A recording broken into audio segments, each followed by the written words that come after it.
Now we will discuss about the experiment that proves that DNA is genetic material. अब हम लोग उस experiment के बारे में डिस्कस करेंगे जो कि हमें ये बताता है कि डीएनए जेनेटिक मटेरियल है. There are two experiments.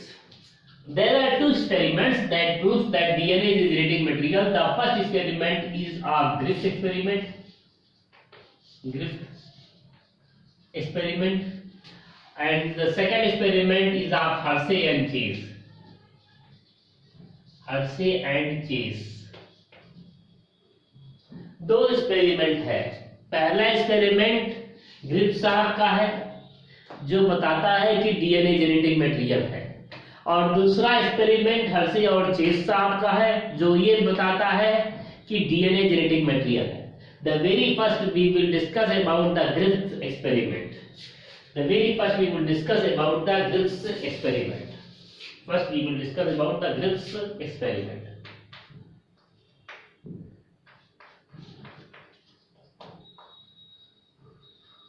The very first we will discuss about the Griffiths experiment. Griffith performed his experiment in 1928. Griffith ने अपने एक्सपेरिमेंट को 1928 में परफॉर्म किया on a mice and a bacteria known as Streptococcus pneumoniae.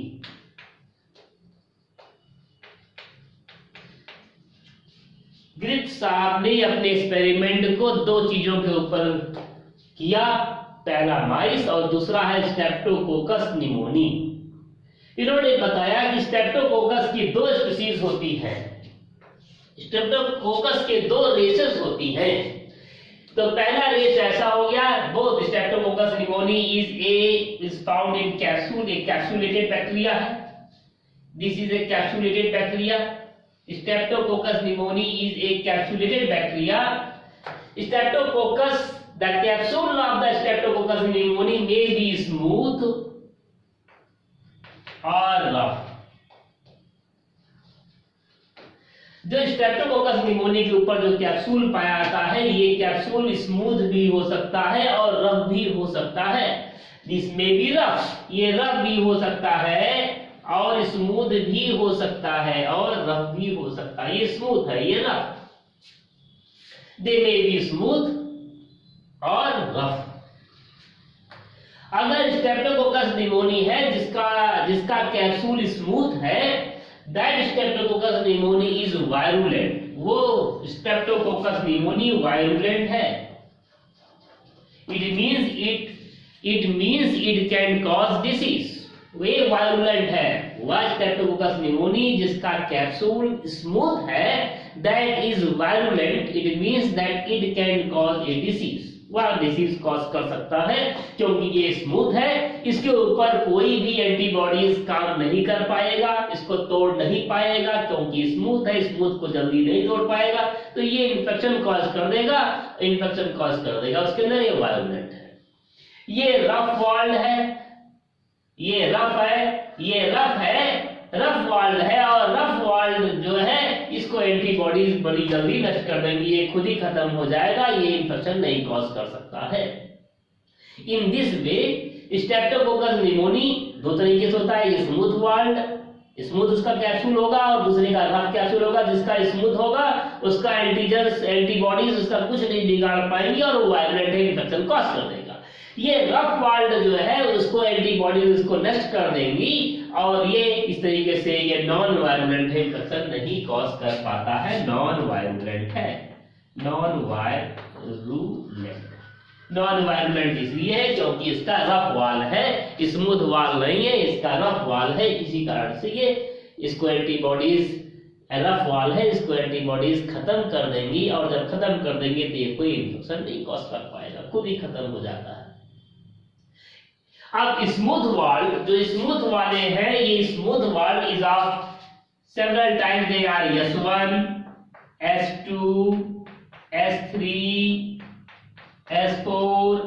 इसके कई प्रकार होते हैं. सिमिलरली वायलेंट और rough type is also of several types. They are R for rough, R1, R2, R3,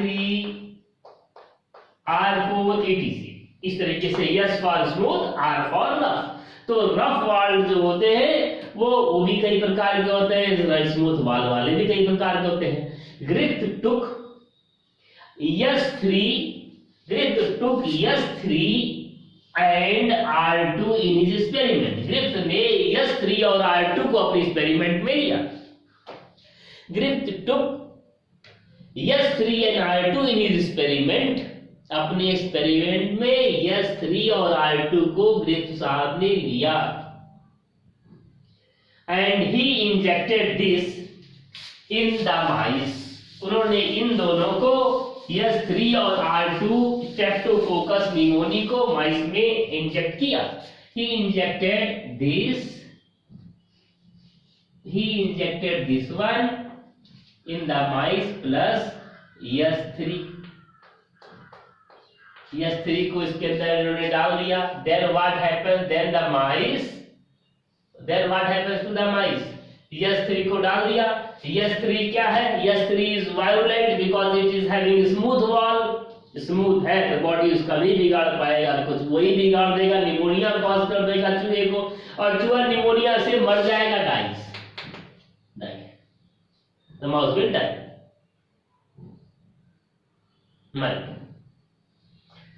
next इन्होंने दूसरे रेस को, एक चूहा लिया, उस चूहे के अंदर दूसरे रेस को डाल दिया। इस चूहे के अंदर इन्होंने R2 को डाल दिया, R2 को इंजेक्ट कर दिया।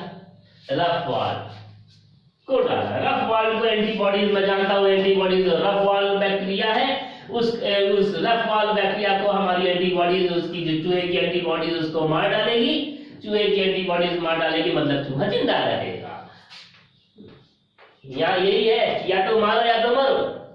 तो ये जो है निमोनिया नहीं कॉज कर पाया है, चूहे की एंटीबॉडी इसको मार देगी और चूहा जिंदा रहेगा। तो then the mouse remains alive. Then the mouse remains alive. तो माउस क्या रहेगा? अलाइव। माउस जिंदा रहेगा। दूसरा उन्होंने फिर से इसी चीज को थोड़ा सा और आगे बढ़ाया। अब इंटरेस्ट इनको भी आने लगा, इन्होंने और आगे बढ़ाते चले गए और इन्होंने अब हीट किल्ड S3 स्टेन को दिया। हीट किल्ड S3 को दिया। ये हीट किल्ड S3 स्टेन, ये पहले से मरा हुआ है। हीट किल्ड S3 को दिया। S3 तो इन्फेक्टिशियस वायलेंट था, लेकिन ऐसे S3 को दिया जो कि पहले से मरा है, हीट किल्ड है, हीट के गर्मी देकर के उसको मार दिया गया है, ऐसे को उन्होंने इंजेक्ट किया। देन निमोनिया नहीं कॉज करेगा and this mouse will remain alive. और तब ये जो है माउस अलाइव रहेगा। And then this mouse will remain alive. ये माउस अलाइव रहेगा, जिंदा रहेगा, मरेगा नहीं। अब इन्होंने फिर इसी को थोड़ा सा और आगे बढ़ाया। इन्होंने इस चूहे को फिर से, इसको इन्होंने हीट किल्ड S3 दिया, इससे मरेगा नहीं। एंड और R2 दे दिया प्लस R2, दोनों चीज एक साथ ही दे दिया, दो के दोनों एक साथ ही दे दिया। Heat killed S3 and R2। Heat killed S3 और R2 दो के दोनों एक साथ ही दे दिया। और तब वो उन्होंने देखा हीट किल्ड S3 से जिंदा रहना चाहिए और R2 भी अगर दे रहे हैं जिंदा होना चाहिए, दो के दोनों को अगर साथ में ये तो भी जिंदा होना चाहिए, लेकिन ऐसा नहीं हुआ। Then he got a very surprising result। उन्होंने बहुत सरप्राइजिंग रिजल्ट पाया and the mouse died। and the mouse died। और ये जो चूहा है, this mouse died।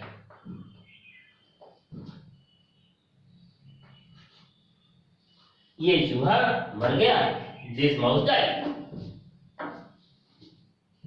भाई क्या गड़बड़ी हो गई? यहाँ पर S3 वायलेंट है, दे दिया तो मर गया। ठीक है, अच्छी बात है, समझ में आ रही है यहाँ तक तो बात। R2 है, R2 नॉन वायलेंट है, दे दिया तो मरा नहीं। S3 S3 वायरुलेंट है, लेकिन अगर हीट किल्ड करके देते हैं तो नॉन वायरुलेंट हो गया वो और मरेगा नहीं चूहा। S3 नॉन वायरुलेंट है, मरना नहीं चाहिए, और R2 भी नॉन वायरुलेंट है, मरना नहीं चाहिए, लेकिन मर जा रहा है। यह बात समझ में आ रहा है? नहीं है। यह बात तो गिरफ्त को भी समझ में नहीं आया। गिरफ्त को भी बहुत ताजुब हुआ, गिरफ्त भी बहुत ताजुब में रह गए, बहुत अचंभा गिरफ्त को हुआ कि ये चूहे को मरना नहीं चाहिए था, हीट किल्ड दे दिए है, मरा हुआ दिए थे हीट किल्ड S3, नहीं मरना चाहिए था। और R2 जिंदा दे रहा हूं, लेकिन R2 को जो जिंदा उन्होंने दिया वो नॉन वायरुलेंट है, वो तो रफ वाल्ड है, उसको तो शरीर की एंटीबॉडीज ही मार देगी, तो उसको नहीं मरना चाहिए। लेकिन चूहा मर गया, चूहा मर गया। यह बात समझ में नहीं आया गिरफ्त साहब के। आफ्टर 16 years, 16 साल के बाद, आफ्टर 16 years,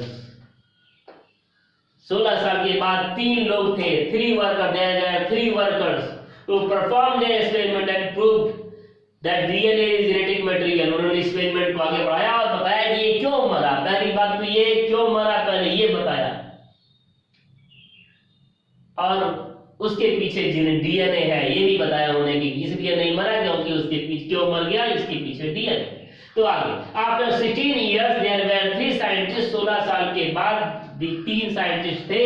एक बहुत ज्यादा, पहला है एक बहुत ज्यादा मतलब ए वेरी, दूसरा मैकलियोड, और तीसरा मैककार्टी।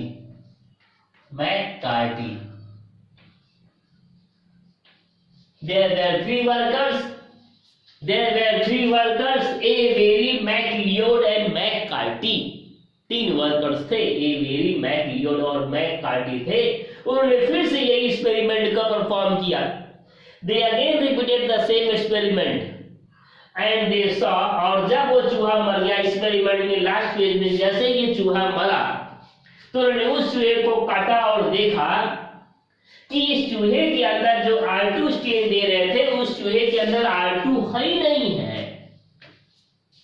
उन्होंने उस चूहे को काटा और जो चूहा मर गया इस चूहे के अंदर इसको काटा और देखा कि इसके अंदर जो R2 स्टेन है, R2 टाइप है, R2 उसके अंदर पाया ही नहीं जा रहा है। R2 gate transformed into S3, R2 जो है S3 में ट्रांसफॉर्म हो गया है।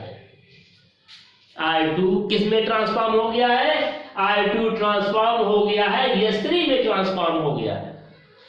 They came to a conclusion, कैसे ट्रांसफॉर्म हो गया वो एक कंक्लूजन पे आए इसके बाद, और बहुत ड्रास्टिक है, बहुत। ये उन्होंने ये बताया कि इसके पास ये S3 मर गया था, लेकिन इसके पास इसका जो DNA था ये DNA ट्रांसफॉर्म हो गया, DNA एंजाइम बनाया, DNA इसको लिए, इसके लिए DNA यहां से ट्रांसफॉर्म होकर के इसके अंदर चलाया। DNA came from S3 to R2। DNA genetic material है, एक जनरेशन दूसरे जनरेशन चला गया, एक इंडिविजुअल दूसरे इंडिविजुअल चला गया, ये S3 से R2 के अंदर चला गया यह DNA, और यही DNA फिर बाहर स्मूथ वॉल प्रोटीन बनाया।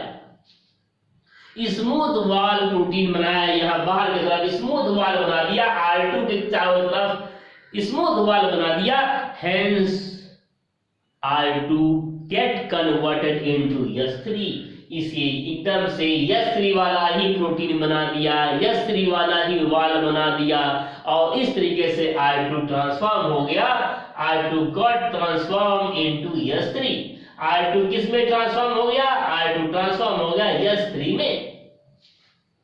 Hence he proved that DNA is a genetic material। उन्होंने प्रूव कर दिया इस बात को कि DNA ही है जो कि जेनेटिक मटेरियल है। वो DNA S3 मर गया था, लेकिन S3 का DNA बचा हुआ था। S3 का DNA R2 के अंदर चला गया, और R2 के अंदर जाने के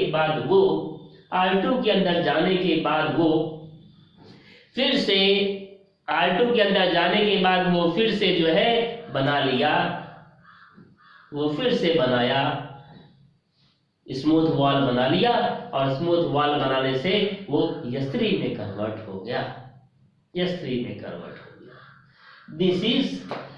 दिस इज ग्रिफ्थ एक्सपेरिमेंट। यह ग्रिफ्थ का एक्सपेरिमेंट है जो कि प्रूव करता है, ग्रिफ्थ ने शुरुआत कर दिया था एक्सपेरिमेंट को, but this experiment was succeeded by Avery, MacLeod and McCarty that who came to the conclusion that DNA is genetic material.